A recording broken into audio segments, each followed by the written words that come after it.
Hey, I'm Alex Demczak, and you're listening to A Shark's Perspective.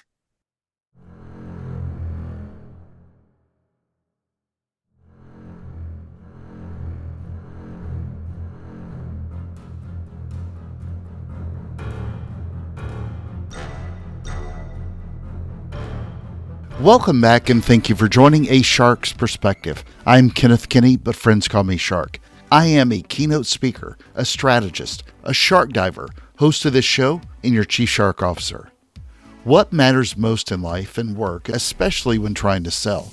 Is it selling at any cost or maintaining your integrity and exhibiting the trust and character that you, your customers, and others expect? Is a pursuit of financial success more important than your family? Then what is the number one strategy to build trust and create success?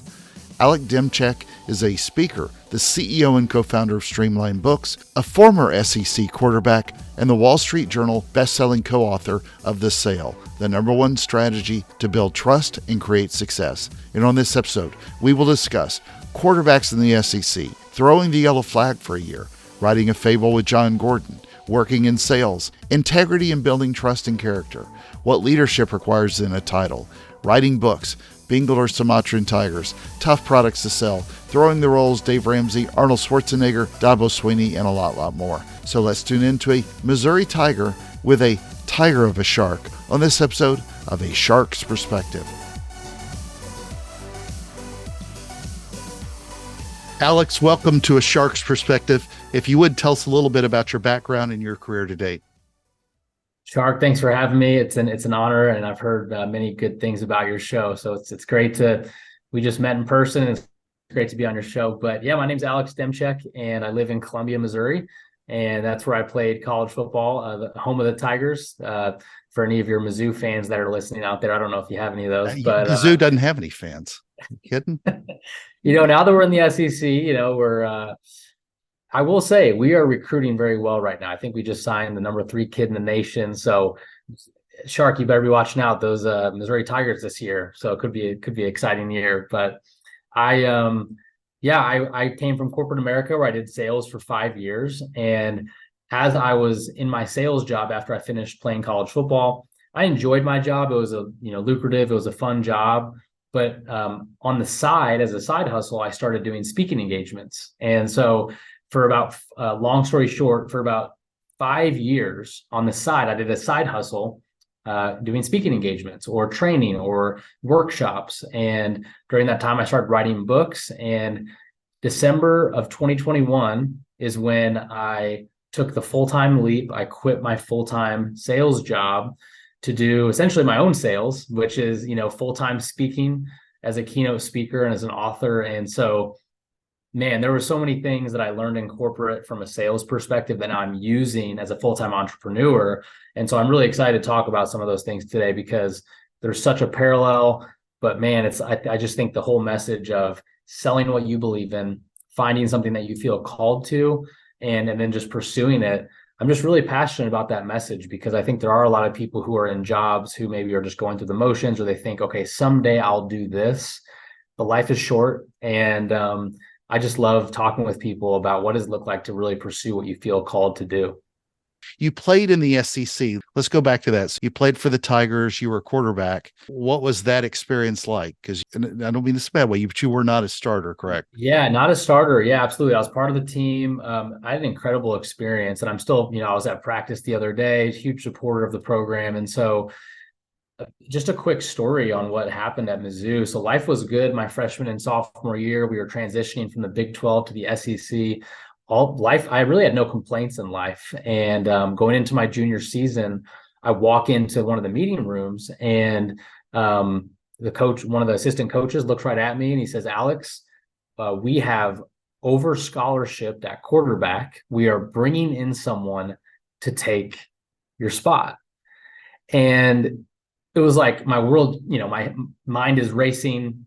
I'm like, wait a minute, what does this mean? And he said, "Alex, you have 2 options. Option number 1 is you're cut from the team. Like, thank you, but no thank you, you're done. Option number 2 is you can stay on as this assistant volunteer coach, no pay." And he's like, "By the way, you need to decide right now what you want to do." And so as you can imagine, as a, rising junior in college, I'm thinking like, I've given my life to this thing. All my best friends are on the team. And so in that moment, I said, I guess I didn't know what to say. So I was like, I guess I'll stay on as a coach. And I remember walking out of that room, and I remember walking past the person who took my spot. And I remember parking my truck and just honestly letting loose, just crying, feeling humiliated. Like here I had all these, kid from a small town with all these dreams, and here's how the story ends for me. And I show up to my first practice thinking I'm going to have, I'm like, you know what? I'll be positive, like John Gordon, the energy bus, you got to be positive. I'll make this coaching thing, I'll give it a go. And I show up the first day thinking I'm going to have this awesome coaching role. Well, I walk into the facility, and one of these assistant coaches, he walks up and he says, well, hey, let me show you what your job's going to be. And he hands me this yellow practice flag that like a referee would throw. And essentially he says, when someone jumps off sides in practice, we need you to take this flag and throw it on the ground. And it was as boring as it sounds, right? Like I would literally, before practice, I'm printing off copies for the coaches. I'm doing all these things, all these small things. And for my entire junior season, that was my reality. I was in street clothes while all my buddies were living out their dreams. I'm throwing this darn flag. And that was a trial for me that year. And I told the coaches, I said, I'm willing to do whatever it takes to get back on the team my senior year. And I remember, I'm in street clothes. I'm running with the quarterbacks, running sprints after practice. I'm trying to do anything I can to be part of it. And full circle, I got back on the team my senior year. We went to the Citrus Bowl. We beat Minnesota. It was an awesome experience. But why I share that story with your listeners is when I look back at all of my years as a player, but then the one year that I was throwing the darn flag, I made a way bigger impact that year than all of my other years as an athlete. And my message now to companies and to teams that I speak to is that leadership requires no title. And I think that message is so important for all of us, in that it doesn't matter who you are at work, where you're at in the depth chart, how you stack up, but what matters is you showing up with excellence each day. And so I don't do it perfectly. I didn't back then, but that's kind of my message. And, I spoke to a school yesterday, speaking to another organization tomorrow in Iowa. And it's so fun for me to be able to share that story, when at the beginning I was embarrassed. Like I was kind of humiliated to be like, yeah, I got cut from the team. But what I realized, Shark, is that in sharing that story, you just resonate with other people who also have stories themselves. And there's this humility that comes with it, that you just meet people that are moved by maybe your trial or your shortcoming. So that's a little bit about me and my message, man. And just what I love sharing with people. Yeah, that's way too noble though, because I would have taken the flag, put it on one of John Gordon's books and thrown it at the guy that took your spot. I would have thrown it as hard as I could. But yeah, let's talk then about The Sale, this book that you co-wrote with John Gordon, which will lean a lot into sales today. How did you get on his radar? What was the process like of co-authoring a book with someone who's written a ton of bestsellers? Yeah. So my senior season, when I got back on the team, John Gordon came to Mizzou, spoke to the athletic department. So that's where we connected.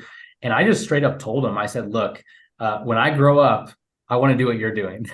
It's kind of what I told him. And I said, is there any way that I can learn from you? Wait, this is what year you were in college? This would have been 2015. Yeah, my senior year, 2014. Yeah, so that's when we met. You had no aspirations of being a coach? I thought about being a coach in college. I thought about coaching, and then I did end up coaching for 1 year out of college as an offensive coordinator in high school. So I did go that route 1 year, but I took a public speaking class my senior year at Mizzou, and so that kind of intrigued me. But when I read The Energy Bus, John's book, and heard him speak in person, I said, that right there is what I want to do. And so John's response is pretty much like, I like your drive. I like you initiating this conversation. Are you willing to work for free? And I said, sure. And so I started managing his LinkedIn account, doing outbound sales for him, which, is can be tough as a speaker to call on people and say, hey, do you want to have someone come speak? And, so that was tough, but I just learned, and I started making some sales. And so then it turned into me speaking for John. And so if he couldn't be at an event, I would go speak on The Energy Bus or Training Camp or one of his best-selling books that you mentioned.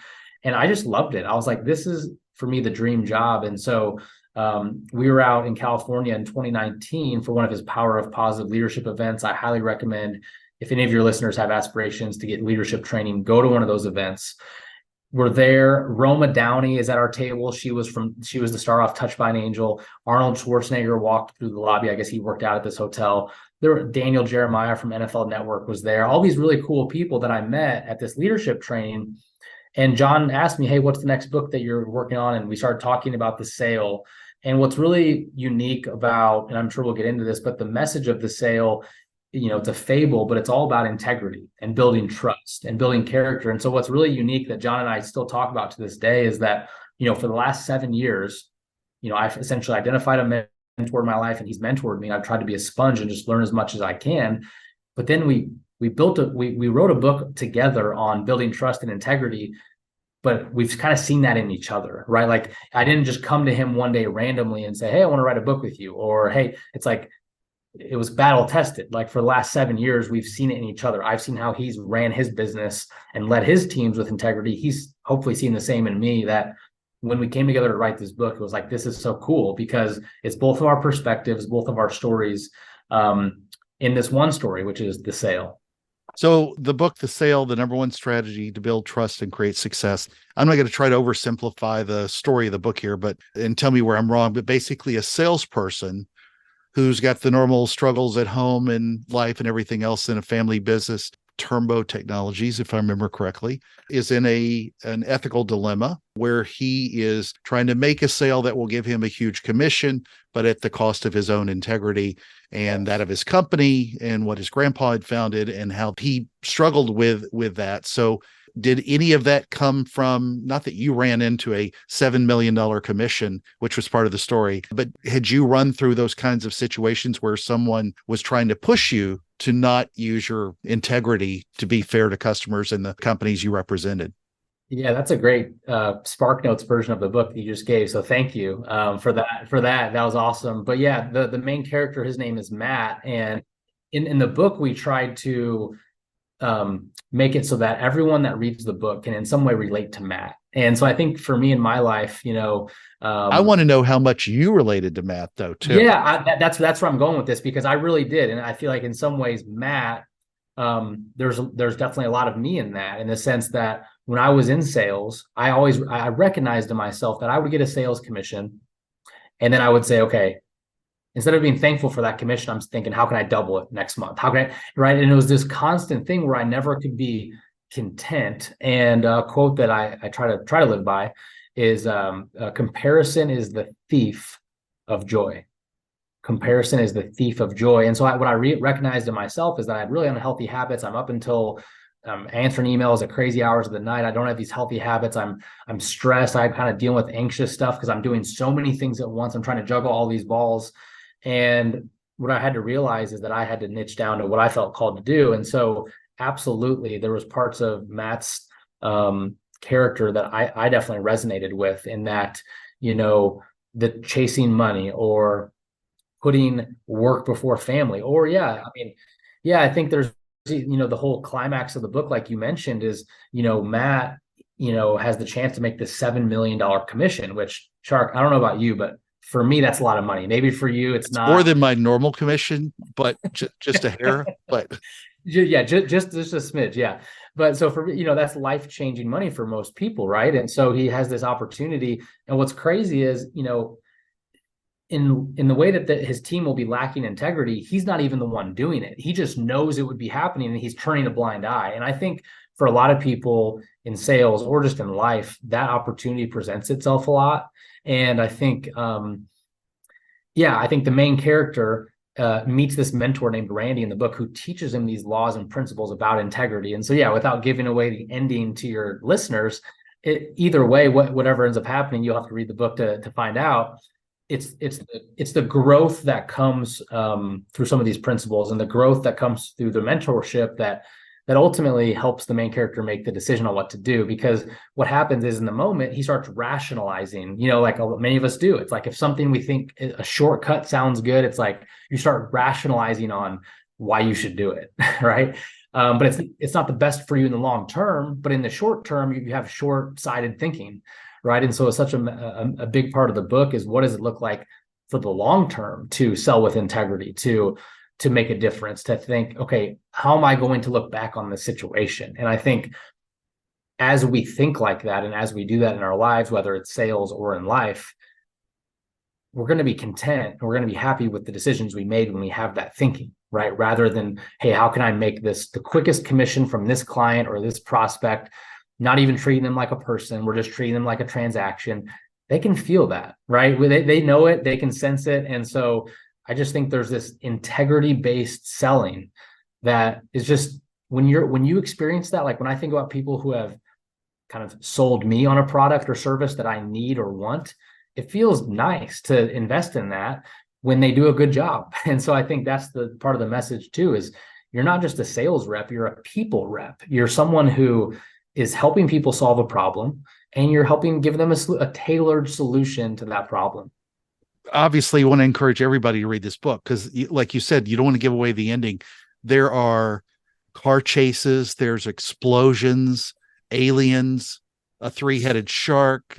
None of that I'm just making up, but it's a great ending. It tells a great story. It sounds like every show on Sci-Fi probably, but yeah, on that network. But you tell the fable, the journey, and I'm curious, did you run into, because the way you're describing it resonates with even people that we've all worked for, but your evil sales VP fits pretty much every evil villain in every comic book movie as well. It was, describing that person and how they push you into that. They could be supportive and manipulative, but at the cost of integrity. And it seems so easy for so many people to rush through just not even thinking about it. And I'm curious how that evolved with you now that as you've grown in your own career, where you start pushing that to front and center, as opposed to it just being a word, integrity.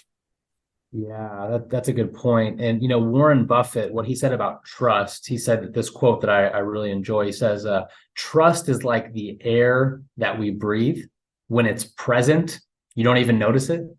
But when it's absent, you can't breathe. You can't help but notice it. And it's so true. Like when you're on a team or you're in sales and you're around people that you can't trust, it's not fun. Like it doesn't work well. Right. Tony Dungy, the Hall of Fame NFL football coach, who's this renowned guy. Everyone loves him, no matter if you were a Colts fan or not, or a Tampa Bay Buccaneers fan, you love the guy for what he does and what he stands for. And one of the things he says about integrity, he says integrity is doing what's right versus what's convenient. Right. And I think to your point, it's like we have so many opportunities as leaders, as sales individuals, whatever you do, to compromise our integrity in these small little things that we think, oh, you know what, this won't affect anyone. And a lot of times we don't even realize how much it affects us when we do those things, right? When you maybe make a promise or you set out to do something, but you don't follow through, you're also breaking that promise with yourself. And I think, when everyone wants some type of growth, if you think about revenue growth or you want to fill your sales pipeline, but I think a lot of people focus so much on the growth, they neglect the steps that get them to the growth, right? So being a person of integrity, right? And which leads to being congruent. Like when people look at your life and they see the way that you lead, the way that you live, is there something different about you? Because I know for me, when I'm around people who I look up to and respect, I'm like, there is just something different about that person. Like I've had the chance to interact with Tim Tebow a few times. And it's like, when I'm around that guy, there's just an it factor that he has. And there's a humble, just so many cool qualities about a guy like that, where I'm like, man, that's how I want to live and lead my life, And so then, having integrity, being congruent, that leads to trust. People can trust you. And when people can trust you, they want to do business with you. They want to be friends with you. And that ultimately leads to growth, which could be revenue, profit. It could be relational growth, spiritual growth, all these things that start with first being a person with integrity, and that flows to so many other things in life. I love that you brought up revenue, and I want to jump into that in a second. But I also really love that the way, we were discussing this, we think of words like integrity. I hear this a lot in marketing speak with empathy, and these words, congruency, they can sound so nebulous and people don't know really how to apply them in their life. Yes. But they have such a real impact if you can figure out how to assemble those pieces. But if the ethical part aside, which sounds weird to say, how does a story like the sale help you or teams, if you will, the ones that you speak to, increase sales in your business and what you do? Yeah, it's a great question.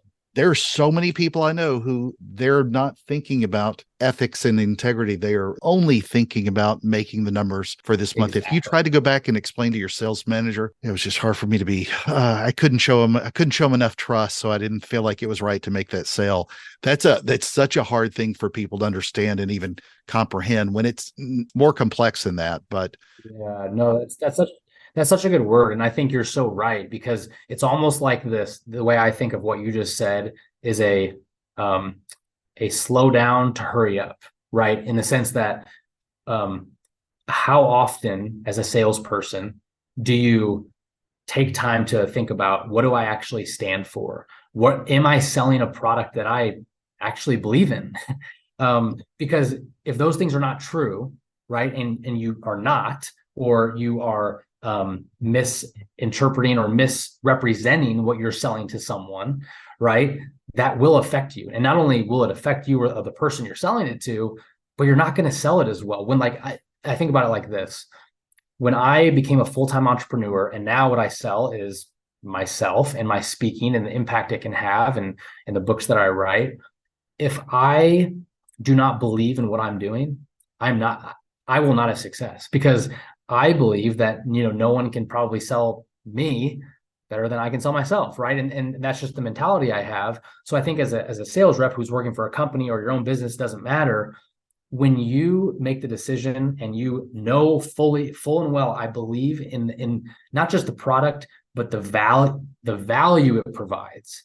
Well, then that changes everything, because if you believe it, then all of a sudden, now you're just helping people fit that need, right? And you're providing the value. I think about there's this famous TED talk. I think it's Jia Jiang. He talks about he has a company called Rejection. I believe it's Rejection Therapy, and he did this test where 100 days where he just wanted to get rejected. Have you seen that? yeah, Yeah. He seems like a great guy. I haven't met him. I've just seen his stuff. I want to give him a shout out on here, because for 100 days he like came to America and he said, you know what? I want to know what it's like to get rejected over and over again. So he'd like go up to a store counter and be like, hey, can I borrow $100 like at a gas station?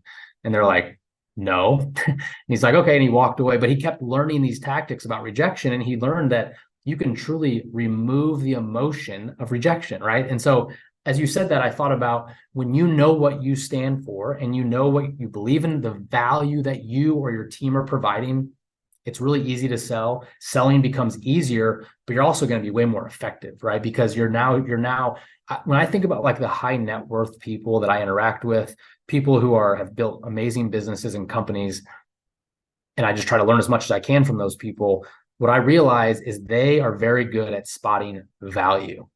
Like they're not always looking for the biggest discount, but when they see value, they know how to spot it. And I think that's a big part of why they are where they're at in their careers and their lives, because they can sift through the marketing, the noise, all that stuff, and say, I'm going to invest in that person because I can spot value. Like I think about the best coaches I've had in sports, they know how to get the right people in the right seats, because they're like, I know how to tell value. I think about a coach like Dabo Sweeney, one of the best coaches in college football. He is great at identifying value. Having met him a few times, it's unbelievable to be around a guy like that. And so to answer your question, to come full circle, when you know what you stand for, when you believe in the value you're providing, sales becomes easier, and it's easier. It's an easier transaction for your prospects, because you're not selling them something, you're providing something for them. mm-hmm.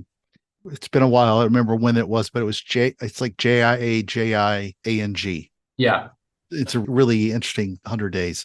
So tell me about Streamline Books. Yeah. So Shark, as you know this, as a speaker, you go out, you meet some amazing people. And almost every event I would go to, someone, they would get my book and they would say, hey, I have a story I'm working on too, or I have a book. And I didn't really have a resource to point people to. And so 2 years ago, when I quit my full-time job, I co-founded Streamline Books with my co-founder, Will Severns. And it's just unbelievable, man. In 2 years' time, just the team we've been able to bring around us, it's just super humbling. But essentially, we have a 20-week proven process where we help people write, edit, and publish their book, whether that's someone comes to us with a book that's partially done, or they say, hey, They need help with ghostwriting, where we do interviews with them, and we have a writing team that writes the book for them and collaborates with them. So we have about 45 writers and editors. If someone's listening is like, oh, I want to write a book someday, essentially in that 20-week process, you get a writer, an editor, and a project manager. So you get these 3 people on your team that guide you through that 20 weeks. Obviously, we do design. It's a turnkey publishing process in the sense that we do it all for you. And then at the end of that 20 weeks, the book is published, and you're able to go out and monetize it, use it for your business, use it for sales, whatever. And so, man, we're just super humbled to get to do what we do. We get to help people share stories, move stories forward. We just published a book from an individual last week, an awesome guy. He spent 15 years in prison, and now he wants to share his story. And he has a business, and he's super successful now. But he talks about the redemption story of, what he's been through. We just did a sales rep who has this amazing recruiting company. Well, now he's using this book to gain clients. And so for him, his book is the business card. So I encourage any of your listeners, whether it's through Streamline Books or just through someone else, write your book, write your message, because number one, it's a way to make an impact on people's lives. But number two, it's a credibility piece for your business and your expertise and your wisdom. Like, think about how short life is. Whether it's your kids or grandkids, like when you write a book, they're always going to have that, they're always going to have something from you that you've put out there in the world, and it's not going to ever go away. And so, man, that's what we get to do. And we're super just humbled, and because really we're helping people share their message and share their story with the world. Alex, I ask everyone who appears on this show a shark's perspective with a guy nicknamed Shark. What is your favorite kind of shark and why? Shark, that's a great question. I would say the hammerhead, because number one, that's just a cool name. And it's just, I'm sure, I don't know much about sharks like you do, but I'm guessing that that's a pretty aggressive shark. I don't tell me if I'm wrong, but I feel like the hammerhead, just the name sounds aggressive. And so I guess when I think about a salesperson who's going out and making the sale, I think about a hammerhead who's just constantly making the sale. What do you think about that answer? I think that's great. Hammerheads are one of my favorite by far. It's the most unique of all of them. It's the Quasimodo. But Alex, it's that special time of the show. Are you ready for the 5 most interesting and important questions you're going to be asked today, other than a silly shark question? I'm ready. Let's do it. All right, here we go. You played for the Missouri Tigers. The mascot, and this one is a good trivia stumper, is the Mizzou Tiger. Is it a Bengal tiger or a Sumatran tiger? Holy smoke. So we're talking about Truman the Tiger, right? Uh-huh. All right, Truman the Tiger. Give me the options one more time. Bengal or Sumatran? I feel like my mind wants to say Bengal, but I feel like you put that one first, so I would pick it. So I'm going to go with the second option. Okay, it's Bengal. It was not Sumatran. Man. Yeah, it was one of those silly ones. I had no idea. Like, if you were to ask me, my own school, my own alma mater is a Tiger, and I'm 72% sure it's a Bengal, and now I got to go look it up afterwards. So that probably wasn't fair. All right, number 2. We're talking about sales, tough products to sell. Would you rather sell life insurance or vacuum cleaners? Man, I think I would rather sell vacuum cleaners. And here's the reason why. Well, I know insurance guys, they make a lot of money, but I don't know. I used to read a lot of Dave Ramsey. I listened to his Entree Leadership podcast, and he always talks about don't ever do whole life health insurance. So I don't know. I just feel like there's probably some stigmas where people put their guard up on that thing. So I feel like if I can go into a house and show them the quality of a vacuum cleaner and be like, hey, this is going to change your life, I'll take my chances there. Did you ever meet Dave? Because it was nice to have him. Yeah. He wrote a testimonial on the book, and yeah, I did. Little people nobody've heard of. So yeah, I met Dave at his facility last year. Amazing company. Yeah, amazing guy. So did you cut your credit cards afterwards? I unfortunately didn't. I didn't tell him about that I had a credit card in my wallet. So hopefully he doesn't judge me on that one. But all right. Well, this number 3 is a Missouri reference. Oh, something that I read about that you referenced. So let's say you go to Lambert's, famous for throwing the rolls. Would you rather eat the chicken fried steak or the meatloaf? Well, those are, I guess I'll say meatloaf, but the fried okra is very good as well. You had me at okra, yeah. No, that's a great place. And if you ever are in Springfield, Missouri, you have to go to Lambert's. Literally, you'll just be sitting there at dinner, and all of a sudden you look up and someone that works on staff that will be throwing a roll at you. And like, they're really good rolls. And also ask for sorghum molasses when you go there. Oh, nice. There you go. First sorghum molasses reference on the show. They got a good restaurant down in Foley too, but it's not the same. Yep. Down outside Gulf Shores, but it's the one in Sykeston is the bomb. All right. Number 4, chapter, I think it was 6, was about vacations. In the sale. It talks about his wife, Kendra. So you can tell I read this thing. Kendra tells him he's got to go take a vacation, spend time with the family, stop worrying about work and everything else. You've got kids, and if you were taking a vacation today with a family, would you rather take them to Disney World or Six Flags? Wow, that's a great question. Eventually we want to do both, but we live an hour and a half away from Six Flags. So with a 3-month-old boy and a 2.5-year-old girl, I mean, from a practicality standpoint, I would say Six Flags because we're so close. But Disney is definitely in a few years, once they remember it. We have a lot of our friends who take like their 4-month-old to Disney, and I'm like, hey, good for you. But I just don't think they're obviously not going to remember that. So in a few years, we'll do Disney, but Six Flags, I have some good memories there as a kid in St. Louis. But Six Flags. Six Flags is more of a ride experience, whereas Disney World is the $10,000 you go into debt for when you go to, that experience, and with everything else is another one. That's so true. And it's like, with 2 young kids, it's less of a vacation. It's more of a trip as well. Oh yeah, that's true. All right. Number 5, and the most important question that you're going to be asked today is biscuits or cornbread? Biscuits and gravy. You pick, but it's biscuits or cornbread, whatever. I'm gonna say biscuits, just because I'd throw some gravy on there, and you can't beat mom's home cooking or my grandma's, so I got to go with biscuits, and I'm gonna add some gravy on there. Well, and it's closer if you live, if you've been to Lambert's several times. Cornbread for me is not a good throwing bread, whereas a biscuit. That thing would crumple right in your hand as you try to throw it. So. Exactly. All right. So Alex, where can people find out more about you, about Streamline Books, about getting a copy of the sale and everything else? Yeah. So my website is alexspeaking.com. And then if you want to write a book, we're actually doing what I'm calling the Shark discount. If you want to write a book and if you end up connecting with us and we end up writing your book, we'll give you a Shark discount for being on this podcast. And you can find us at writemybooks.com. That's writemybooks.com. That was a great URL. All right, Alex, again, thank you very much for being with us today on A Shark's Perspective. Thanks so much, Shark. It's an honor, and thanks so much for having me. So there was my conversation with Alex Demczak, a speaker, the CEO and co-founder of Streamline Books, a former SEC quarterback, and the Wall Street Journal bestselling co-author of The Sale, the #1 strategy to build trust and create success. Let's take a look at 3 key takeaways from my conversation with him. First, what a great line to remember in reference to leaders. Alex said, leadership requires no title. And further on, what matters is showing up with excellence each day. You don't have to be perfect each day, you just have to try. Second, another reminder, never be too busy comparing yourself to others and robbing yourself of joy. Take time to enjoy the moment. Third, let's think about the word integrity. It's often just a word out there in the ether, but what does it mean to you? We have so many opportunities to compromise our integrity, but we don't even realize the ripples and the waves that it creates. Alex said, and I'm paraphrasing here, they focus so much on the growth, but they neglect the steps that got them to that growth. Sometimes we just say these words, but what do they mean? Do you slow down to make them mean something?